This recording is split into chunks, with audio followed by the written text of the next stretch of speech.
নমস্কাৰ আজি আমাৰ 14 নম্বৰ ক্লাছ আৰু আজি আমি 2-4টা মান কাৰেণ্ট এফেয়াৰ্স আলোচনা কৰিম যিকিটা এক্সামত অহাৰ সম্ভাৱনা আছে ঠিক আছে গতিকে আজিৰ ক্লাছটো মন দি শুনক আৰু তাৰে লিখি যাব মই পিডিএফ টো ক্লাছ আপ টু ক্লাছ 12 লৈকে আপোনালোকক শেয়াৰ কৰি দিম কিন্তু ইয়াৰ পিছৰখিনি অলপ দেৰি হ'ব বা ইয়াৰ পিছৰখিনি বনাওনে নাই তাৰো ঠিক নাই ঠিক আছে নাও Recently, India delivered BrahMos supersonic cruise missile to which of the country? শেহতীয়াকৈ ভাৰতে কোনখন দেশলৈ ব্ৰহ্মছ যিটো আমাৰ মিছাইল আছে ব্ৰহ্মছ সুপাৰসনিক মিছাইল সেইটো কোনখন দেশলৈ ডেলিভাৰী কৰিছে বা ৰপ্তানি কৰিছে সেইটো হ'ব ফিলিপাইনছ কিন্তু ইয়াতে শেষ হৈ যোৱা নাই ইয়াতে দুটামান বস্তু আছে সেইকেইটা মনত ৰাখি থক আপোনাৰ এক্সামত বেছি সহায় হ'ব দেশখন মনত ৰল ফিলিপাইনছ কোনটো ব্ৰহ্মছ মিছাইলটো ক'ত দিছে ফিলিপাইনছত দিছে এতিয়া যে কৈছে সুপাৰসনিক সাবসনিক হাইপাৰসনিক এইবোৰ কেনেকৈ আমি ডিভাইড কৰো ঠিক আছে আমি মিছাইল এটাৰ স্পীড কিহৰ ওপৰত আমি কাৰ লগত ৰিলেট কৰি বা কাৰ লগত আমি কম্পেয়াৰ কৰি ফলে সুপাৰসনিক সাবসনিক হাইপাৰসনিক কৰো সেইটো হৈছে আপোনাৰ স্পীড অফ সাউন্ড ঠিক আছে সব অবজেক্ট স্পীড ঠিক আছে অবজেক্ট স্পীড বা স্পীড অফ সাউন্ডক আমি কি কওঁ মেক নাম্বাৰ মানে ধৰক স্পীডৰ সাউন্ডৰ যিমান স্পীড তাতকৈ কম নে বেছি হেতুৰ ওপৰত ডিপেন্ড কৰি আমি কি পাওঁ মেক নাম্বাৰ পাওঁ যদি চাওক স্পীড অফ সাউন্ডতকৈ যদি অবজেক্ট স্পীড বেছি হৈ যায় তেনেহলে কি হ'ব মেক নাম্বাৰ 1 তকৈ বাঢ়িব আৰু এটো যদি কম হৈ যায় কি হ'ব 1 তকৈ কমিব এই বস্তুটো ৰেশিও বস্তু আপোনালোকে জানে ৰেশিও এণ্ড প্ৰপৰচন নাও এতিয়া কথাটো হ'ল কি যিবোৰ অবজেক্টৰ স্পীড সাউন্ডৰ স্পীডতকৈ কম বা মেক নাম্বাৰ 1 তকৈ কম হয় লেছ দেন 1 তাক আমি কি কওঁ সাব সনিক আৰু যাৰ 1 তকৈ বেছি হয় তাক কি কওঁ আমি সুপাৰ সনিক মেক নাম্বাৰ যাৰ 1 তকৈ বেছি হয় মানে স্পীড অফ সাউন্ডতকৈ সেই অবজেক্টৰ স্পীড বেছি আৰু মেক নাম্বাৰ যদি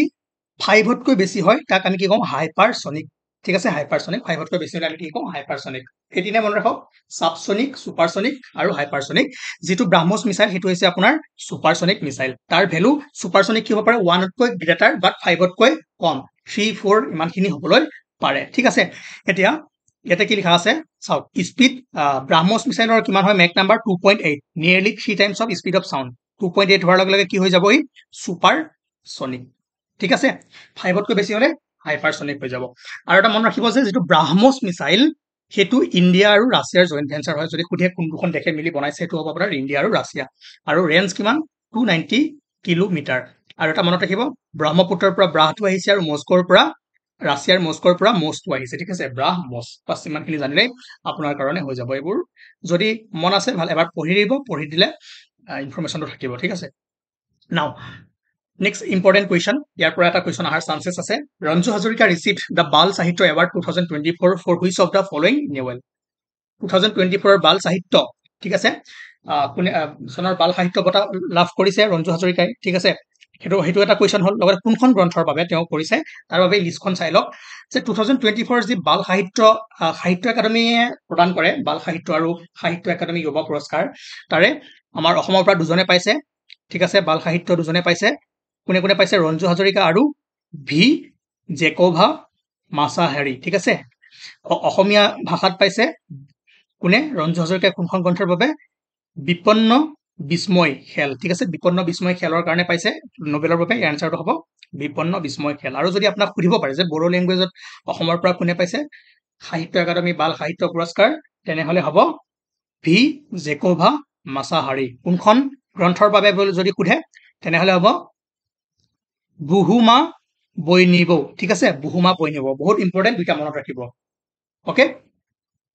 ওকে এখন বুকৰ বাবে ৰঞ্জু হাজৰিকাই এখনৰ কাৰণে ভি জেকোভা মাছাহাৰি তাৰ পিছত সাহিত্য একাডেমী যুৱ পুৰস্কাৰ 2024 কোনে কোনে পাইছে অসমৰ পৰা তিনজন ব্যক্তি পাইছে আসামিজ ল্যাঙ্গুৱেজত পাইছে নয়নজ্যোতি শৰ্মাই কোনখন কিতাপৰ বাবে জাল কটা জুই ইম্পৰ্টেন্ট হয় ঠিক আছে এটো যুৱ পুৰস্কাৰ হে সাহিত্য একাডেমী যুৱ পুৰস্কাৰ তাৰ পিছত বেংগলী ভাষাত পাইছে শিলচৰৰ পৰা কোনে সুতাপা চক্ৰৱৰ্তী কোনখন কিতাপৰ বাবে এইখন দিৰজে হালুত ফুল ঠিক আছে দিৰাজে হালুত ফুল গাটা জন্মা দিৰাজে হালুত ফুল গাটা জন্মা ওকে যেনেকৈ হলো পঢ়ি লব এখন কোনে পাইছে সুতাপা চক্ৰৱৰ্তী এই পাঁচটা নাম মনত ৰাখিবলৈ ট্ৰাই কৰিব কাৰণ এটা ইম্পৰ্টেন্ট হয় এটো বেংগলী ভাষাত পাইছে আৰু বড়ো ভাষাত পাইছে কোনে ৰাণী বৰুৱাই পাইছে ঠিক আছে ৰাণী বৰুৱাই পাইছে আৰু কোনখন গ্ৰন্থৰ বাবে সাই খুলম ঠিক আছে শৰ্ট ষ্টৰি হয় সাই খুলম একদম ভেৰি ভেৰি ভেৰি ইম্পৰ্টেন্ট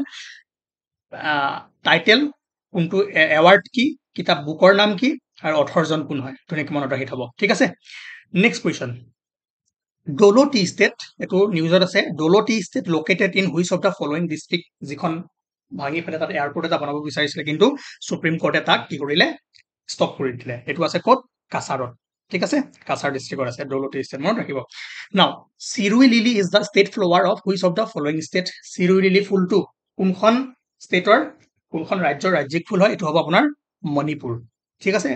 এইখিনি মনত ৰাখিব লাগিব ওকে নাও এইটো important question Assamese artist Minoti Khaun recently received the Sangeet Natak Academy Amrit Award. কি award লাভ কৰিছে Sangeet Natak Academy Amrit Award কোনে লাভ কৰিছে Minoti Khaun De for her significant contribution to Hindustani instrumental music ঠিক আছে instrumental musicৰ কাৰণে পাইছে আৰু কোৱেশ্যনটো হ'ল যে তেওঁ কোনটো ইনষ্ট্ৰুমেন্ট বজাইছিলে কোনটো বাদ্য বজাইছিলে তাৰ এনসাৰটো হ'ব ভায়োলিন ঠিক আছে ভায়োলিনৰ কাৰণে তেওঁ বিখ্যাত আছিলে আৰু যাৰ কাৰণে তেওঁ এবাৰ কি পাইছে সংগীত নাটক একাডেমি অমৃত এৱাৰ্ড ঠিক আছে ইম্পৰ্টেণ্ট হয় মনত ৰাখিব তাৰ পাছত which of the following state is the Sajibu Cheiraoba festival celebrated Sajibu Cheiraoba উৎসৱটো কোনখন ষ্টেটত পালন কৰা হয় নাগালেণ্ড মিজোৰাম ছিকিম আসাম ক'ত কৰা হয় এইটো ক'ত কৰা হয় ক'ব নোৱাৰিব কাৰণ অপশ্যনটো দিবলৈ মই পাহৰি গলো ক'ত কৰা হয় মণিপুৰ ঠিক আছে এইটা নহয় মণিপুৰ মনত ৰাখিব ঠিক আছে মই অপশ্যনত মানে বেছি হেৰি কৰিব যাওঁতে পাহৰি গলো এই ফেষ্টিভেলটো মণিপুৰত পতা হয় এইটো চাওক লিখি ৰাখক আহিব পাৰে দেই ঠিক আছে মোৰ লিখিব দিগদাৰ হয় যিটো মাউচ নাই তো সাজিবু চাইৰবা ফেষ্টিভেলটো মণিপুৰত পতা হয় এই অপশ্যন কেইটাৰ ভিতৰত এটাও নহয় ঠিক আছে যদি নান আহিলে হয় নান হ'ল হয় কিন্তু মণিপুৰত পাতে মনত ৰাখি থব ন India rank globally as per the gender gap index 2024 এই ইণ্ডেক্স কেইটা গোটেইকেইটা মই ইয়াৰ আগত বাকীকেইটা দিছিলোঁ এইটো দিয়া নাছিলোঁ সেইকেইটা চাই থব ইণ্ডেক্সৰ পৰা কুৱেশ্যন আহিব পাৰে যে 2024 চনৰ লিংগ ব্যৱধান সূচাংক অনুসৰি বিশ্বজুৰি ভাৰতৰ স্থান কিমান এইটো হ'ব আপোনাৰ 129 ঠিক আছে আৰু 134 কি আছিলে ৰেংকটো সেইটো জনাব ঠিক আছে জেণ্ডাৰ গেপ ইণ্ডেক্স মতে 129 একদম মনত ৰাখি থব তাৰ পাছত Rudrasagar lake is situated in which of the following states Rudrasagar লেকটো ক'ত আছে এইটো আছে আপোনাৰ ত্ৰিপুৰা আৰু এই ৰামচৰ সাইট হয় ত্ৰিপুৰাৰ আৰু আমাৰ নৰ্থ ইষ্টত কোনকেইটা ৰামচৰ সাইট হয় এটা হ'ল আপোনাৰ ৰুদ্ৰসাগৰ লেক আমাৰ এটা দীপৰ বিল অসমত আছে আৰু কোন দুটা হয় সেইটো কমেণ্ট কৰি জনাব নৰ্থ ইষ্টৰ বা মই মেপখন আপোনালোকক দি দিম ঠিক আছে মনত ৰাখিব ৰুদ্ৰসাগৰ লেক ক'ত আছে ত্ৰিপুৰা তাৰপিছত next important question on which of the following that's ছাত্ৰ দিৱস বা ছত্ৰ দিৱস ঠিক আছে ছত্ৰ দিৱসটো আমি কিমান তাৰিখে পালন কৰোঁ চেলিব্ৰেট কৰোঁ on the অকেজন of birth anniversary এই লাইনবোৰ মনত ৰাখিব ইয়াৰ ওপৰতো কুৱেশ্যন বনাই দিব পাৰে বাৰ্থ এনিভাৰ্চাৰী ডেথ এনিভাৰ্চাৰী কি হয় কাৰ বডোফা উপেন্দ্ৰনাথ ব্ৰহ্মৰ জন্ম তিথিত আমি ছত্ৰ দিৱস হিচাপে পালো আৰু কোন তাৰিখে সেইটো হ'ব আপোনাৰ 31 মাৰ্চ 31 মাৰ্চ মনত হ'ল okay next question important question What is a child as per POSCO Act? নিউজত আছিলে নাই POSCO Act টো ইয়াৰ ফুল ফৰ্ম কি হয় আপুনি লিখি জনাবচোন কমেণ্টত POSCO Actৰ মতে আপুনি এজন শিশু বুলি কাক ক'ব 10 বছৰৰ তলৰ ব্যক্তি 14 বছৰৰ তলৰ ব্যক্তি 16 বছৰৰ যিকোনো ব্যক্তি 18 বছৰৰ তলৰ যিকোনো ব্যক্তি POSCO মতে এজ এ চাইল্ড হ'বলৈ হ'লে 18 ইয়াৰ্ছৰ তলৰ যিমানবোৰ আছে সবকে এজ এ চাইল্ড হিচাপে ধৰা হয় as per POSCO Act ঠিক আছে নাও When was POSCO Act implemented? POSCO আইন কেতিয়া কাৰ্যকৰী কৰা হৈছিলে কিমান চনত এইটো হ'ব 2012ত মনত ৰাখিব ইয়াৰ পৰা আহাৰ চান্স আছে তাৰপিছত very important question in which region did Prime Minister Modi launched the construction of world highest tunnel Sinkunla Tunnel নতুনকে এটা শুভাৰম্ভ কৰিছে যাৰ নাম আছে Sinkunla Tunnel হেতু এই যোৱা কিমান তাৰিখে 25 বছৰীয়া যেতিয়া কাৰ্গিল বিজয় দিৱস 26 জুলাইত আমি পালন কৰো কাৰ্গিল বিজয় দিৱস সেইদিনাখন কি কৰিছে শুভাৰম্ভ কৰিছে ক'ত লাডাখত ঠিক আছে লাডাখ ইউনিয়ন টেৰিটৰীত ওকে হ'ব আৰু এইখিনিতে লিখা আছে ইয়াৰ বিষয়ে ভালদৰে পঢ়িব কোনে বনাইছে কেনেকৈ কৰিছে এইখিনি ইম্পৰ্টেণ্ট বস্তু নিজে পঢ়ি ল'ব পজ কৰি ফেলে পঢ়ি লওক তাৰপাছত নেক্সট কুৱেশ্যন যে which organisation is collaborating with ISRO on Ramses project to study Apophis asteroid Apophis কি হয় এটা এষ্ট্ৰইড হয় কাৰেণ্ট এফেয়াৰ্ছ এটা ছেশ্যনত ইয়াৰ বিষয়ে ধুনীয়াকৈ মই বুজাই থৈছোঁ এফঅফিছ এষ্ট্ৰইডৰ বিষয়ে ঠিক আছে এতিয়া কুৱেশ্যনটো হ'ল যে কোনটো সংস্থাই ইছৰোৰ সৈতে সহযোগিতা কৰি ৰামেছেছ প্ৰকল্পত এফঅফিছ গ্ৰহণৰ অধ্যয়ন কৰি আছে সেইটো হ'ব আপোনাৰ ইএছএ ইউৰোপিয়ান স্পেচ এজেঞ্চি যেনেকৈ ইছৰো আমাৰ ইণ্ডিয়াৰ হয় নাছা ক'ৰ আমেৰিকাৰ জাক্সা ক'ৰ জাপান আৰু ৰছকমছ হৈছে ৰাছিয়াৰ মনত ৰাখিব ইয়াৰ পৰা কোৱেশ্চন এটা দিব পাৰে ৰছকমছ কোনখন দেশৰ স্পেচ এজেন্সি হয় ঠিক আছে জাস্কা কৰ হয় জাপানৰ ঠিক আছে বাট এই কুৱেশ্যনটোৰ মতে যিটো এফোফিছ এষ্ট্ৰইড আহি আছে 2029ত ৱৰ্ল্ডত হিট কৰাৰ প্ৰবেবিলিটি আছে ঠিক আছে আৰু তাৰ বিষয়ে ধুনীয়াকৈ কোৱা হৈ আছে কি হয় তাৰ কেৰেক্টাৰিষ্টিক্সবোৰ কাৰ লগত লগ লাগি এই যিটো ৰামছেছ প্ৰজেক্ট আছে ইছৰোৱে কাৰ লগত লগ লাগি কৰি আছে ESA ইউৰোপিয়ান স্পেচ এজেন্সি হল now in which year was project tiger launch in India to promote tiger conservation বাঘ সংৰক্ষণৰ কাৰণে ভাৰতত প্ৰজেক্ট টাইগাৰ কোন বছৰত আৰম্ভ কৰা হৈছিল বাছ কুৱেশ্যনটো যে প্ৰজেক্ট টাইগাৰ কিমান চনত সেইটো হ'ব 1973 কমেন্ট কৰি জনাব প্ৰজেক্ট টাইগাৰ অসমৰ কোনকেইখন বনাঞ্চলত বা কোনকেইখন নেশ্যনেল পাৰ্কত মানে ইমপ্লিমেণ্ট কৰা হৈছে যিটো আমি আসাম জিঅ'গ্ৰাফি ক্লাছত ধুনীয়াকৈ পঢ়িছো ঠিক আছে আপোনালোকে কমেন্ট কৰি ইয়াৰ বিষয়ে জনাব তাৰপিছত নেক্সট কুৱেশ্যন আচ্ছা মই বাৰু এইটো আহিম পিছত 2024 চনৰ 24 জুলাইত অনুষ্ঠিত who was the unanimously re-elected as IOC member IOC মানে হৈছে আন্তঃৰাষ্ট্ৰীয় Olympic committee international Olympic committee member at 142nd session held on July 24, 2024 আমাৰ ভাৰতৰ পৰা কোনগৰাকীয়ে দলৰ কোনগৰাকীয়ে ঠিক আছে ইণ্টাৰনেশ্যনেল অলিম্পিক কমিটিত সদস্য হিচাপে নিৰ্বাচিত হৈছে সুনীল গাভাস্কাৰ নীতা আম্বানী শচীন তেণ্ডুলকাৰ PV সিন্ধু কোনো নহয় নীতা আম্বানী ঠিক আছে মনত ৰাখিব এইটো আহিব পাৰে ধুনীয়াকে পঢ়িলে আপোনালোকে বুজি পাব নাও এইটো অলপ পিছত কৰিম হা Which country conferred the Order of Dark Gyalpo Award to Indian Prime Minister Narendra Modi? কোনখন দেশে ভাৰতৰ প্ৰধানমন্ত্ৰী নৰেন্দ্ৰ মোদীক অৰ্ডাৰ অফ দ্য ড্ৰুক গায়ালপো প্ৰদান কৰিছিলে ইয়াৰ ওপৰতো এটা শৰ্ট ধুনীয়াকৈ বনোৱা আছে তাত বহুখিনি কথা কোৱা আছে কোনে কৰিছিল ভূটানে ঠিক আছে ভূটানে এইটো মনত ৰাখিব আৰু যিটো ভূটানৰ কি হাইয়েষ্ট চিভিলিয়ান অনাৰ হয় ঠিক আছে হাইয়েষ্ট চিভিলিয়ান অনাৰ হয় ঠিক আছে আমাৰ যেনেকৈ ভাৰতত আছে ভাৰত ৰত্ন তাতো তেনেকুৱা হয় আৰু কমেন্ট কৰি জনাওক অলৰেডি কৰিছোৱে ৰাছিয়াৰ পৰা বৰ্তমান বা ৰিসেন্টলি একমাহ মান আগত একমাহ নহয় 2 সপ্তাহ মান আগত নৰেন্দ্ৰ মোদীক এটা সন্মান প্ৰদান কৰা হৈছিল যেটো ৰাছিয়াৰ হাইয়েষ্ট চিভিলিয়ান এৱাৰ্ড হয় হেতুৰ নাম কি কমেন্ট কৰি জনাওক আৰু এটো মনত ৰাখিব অৰ্ডাৰ অফ ড্ৰাগ গায়ালপো কৰ পৰা ভূটানৰ পৰা now who was recently sworn is as Nepal's prime minister for the 4th time recently এখন নেপালৰ ৰাজনীতি বহুত সাল সলনি হৈ থাকে ঠিক আছে এই আজি 11 মাহৰ পিছত নতুনকৈ হল 17 মাহৰ পিছত নতুনকৈ হল আকৌ আহি গল ঠিক আছে শেহতীয়াকৈ চতুৰ্থবাৰৰ বাবে নেপালৰ প্ৰধানমন্ত্ৰী হিচাপে কোনে শপত গ্ৰহণ কৰিছিল এটো এবাৰ কমেন্ট কৰি জনাওক ঠিক আছে কিমান কৰিব এইটো এটা মানে কাৰেন্ট মানে ষ্টেটিক নোহোৱা হৈ গৈছে 5 বছৰৰ কাৰণে এটো সদায় চেঞ্জ হৈ থাকে এনেকুৱা হৈ গৈছে ঠিক আছে কমেন্ট কৰি জনাব বাৰু next question who is the leader of opposition in Lok Sabha 18 number যিটো লোকসভা সেশন চলি আছে এইটো তাত তাৰ লিডাৰ অফ অপজিশ্যন কোন হয় 10 বছৰৰ মূৰত পুনৰ আহিছে ৰাহুল গান্ধী ওকে মনত ৰাখিব ৰাহুল গান্ধী